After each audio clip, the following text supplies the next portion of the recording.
અમદાવાદ મનપામાં ભાજપ નવા ચહેરોને કરાવી શકે છે પોલિટિકલ ડેબ્યુ। શાહીબાગ વોર્ડથી ભાજપ વિશાલ પટેલને આપી શકે છે ટિકિટ। વિશાલ પટેલ પૂર્વ સ્ટેન્ડિંગ કમિટી ચેરમેન પ્રવીણ પટેલના પુત્ર છે, તો અસારવા વોર્ડથી ગિરીશ વણજારાને પણ ભાજપ મેદાને ઉતારી શકે છે। ઈસનપુર વોર્ડથી સની દેસાઈને ભાજપ આપી શકે છે ટિકિટ। સરસપુર વોર્ડથી અમી માનબરાને ટિકિટ મળી શકે છે। તો આ નવા ચહેરાઓને આ વખતે ટિકિટ મળી શકે છે, જેમના નામ ચર્ચાઈ રહ્યા છે। શાહીબાગ વોર્ડથી ભાજપ વિશાલ પટેલને ટિકિટ આપી શકે છે। વિશાલ પટેલ પૂર્વ સ્ટેન્ડિંગ કમિટી ચેરમેન પ્રવીણ પટેલના પુત્ર છે, તો અસારવા વોર્ડથી ગિરીશ વણજારાનું નામ ચર્ચાઈ રહ્યું છે, ભાજપ તેમને મેદાને ઉતારી શકે છે। ઈસનપુર વોર્ડથી સન્ની દેસાઈને ભાજપ ટિકિટ આપી શકે। આ વિશે વધુ જાણકારી મેળવીએ, અમારા સંવાદદાતા કુશાંગ આપણી સાથે લાઈવ જોડ્યા છે।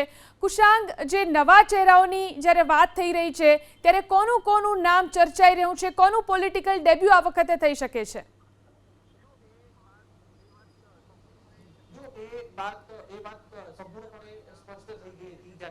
ભારતીય જનતા પાર્ટીના રાષ્ટ્રીય અધ્યક્ષ તરીકે નીતિન નવીનનું નામ જાહેર કરવામાં આવ્યું હતું, અને તે બાદ સમગ્ર દેશમાં એક સંદેશો ગયો હતો કે હવે પછીની ચૂંટણીઓમાં યુવા પેઢી છે ભારતીય જનતા પાર્ટીની, તેને પ્રાધાન્ય આપવામાં આવશે। અમદાવાદ મહાનગરપાલિકાની સેન્સ પ્રક્રિયા પૂર્ણ થઈ ત્યારે પણ કેટલાક યુવા ચહેરાઓ છે તે આ સેન્સ પ્રક્રિયામાં પ્રથમ વખત જોવા મળ્યા હતા, જેઓ અત્યાર સુધી સંગઠનમાં જોડાયેલા હતા। અમદાવાદ મહાનગરપાલિકાની વાત કરીએ તો રોટેશન તેની સાથે 60 વર્ષથી ઉપરના અનેક કોર્પોરેટરો છે તે કપાઈ શકે તેમ છે, અને તેની સાથે ભારતીય જનતા પાર્ટીએ જે નિર્ણય કર્યો છે કે વોર્ડમાં આયાતી ઉમેદવારોને સ્થાન ન આપવું, જેના કારણે વિવાદ ખાળી શકાય।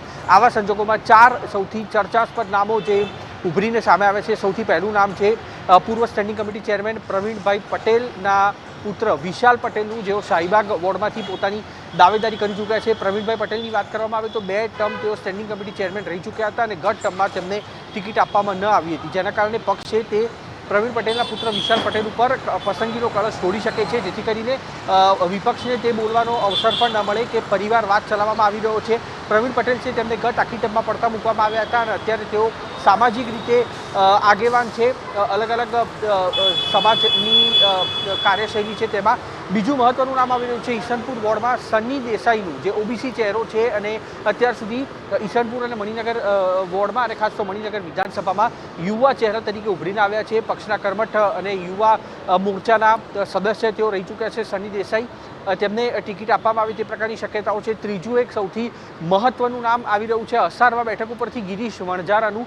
ગિરીશ વણજારા એ વ્યક્તિ છે જે પક્ષના કાર્યકર્તા છે, અને અસારવા બેઠક ઉપર અત્યાર સુધી જે પણ ધારાસભ્યો લડ્યા, તે ચાહે પૂર્વ મંત્રી પ્રદીપ પરમાર હોય કે અત્યારના વર્તમાન મંત્રી દર્શનાબેન વાઘેલા હોય, તમામની સાથે રહીને ચાલ્યા છે ગિરીશ વણજારા। એટલું જ નહીં, અમદાવાદમાં જ્યારે સિવિલ હોસ્પિટલ પરિસરમાં પ્લેન ક્રેશની ઘટના બની હતી, તે વખતે ગિરીશ વણજારાએ સિવિલ હોસ્પિટલ અને પ્રશાસનની વચ્ચે કડી બની અને મહત્વની કામગીરીઓ પણ સુપેરે નિભાવી હતી, અને દિવસ રાત તેઓ એક કરી અને સિવિલ હોસ્પિટલમાં ઊભા રહેલા જોવા મળ્યા હતા। ચોથું નામ જે આવી રહ્યું છે તે મહિલા આગેવાનનું આવી રહ્યું છે સરસપુર રખિયાલ વોર્ડ ઉપરથી, અને તે નામ